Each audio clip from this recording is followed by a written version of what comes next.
Tunaswali, kufunga, lakini ukaribu na Allah ndio tatizo katika maisha yetu.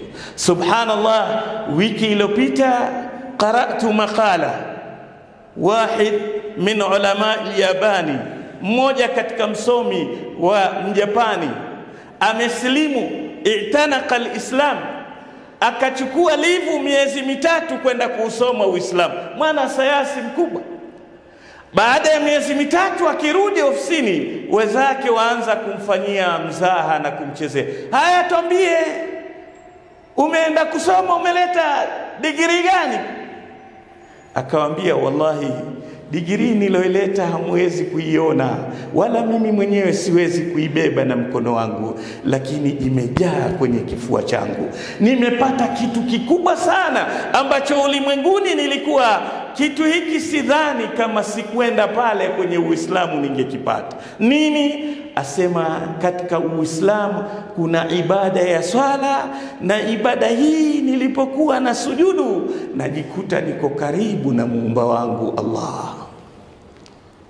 Mtu alosilimu miezi mitatu ameweza kujiona tofauti kwamba kusujudu kwake ni kama alivyosema Mtume Muhammad sallallahu alaihi wasallam, aqrabu ma yakunu al-'abd inda rabbih wa huwa sajid.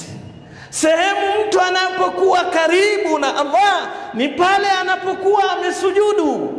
Sasa huyo asema, mimi katika kubwa, shahada kubwa niloipata ni kule nimejikuta na ibada ya kuniweka karibu na Allah.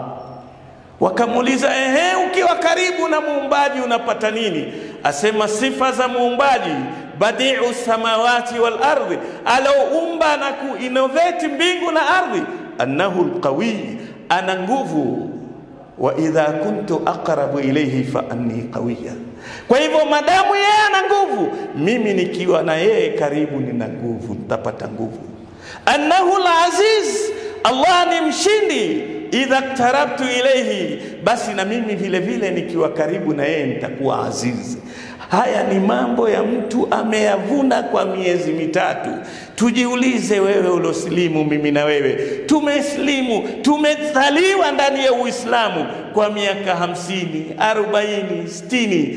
Hebu karibu wako, nini kinakuletea pale unaposujudu? Una hisia gani baada ya kutoka swalani? Unaongeza nini katika maisha yako?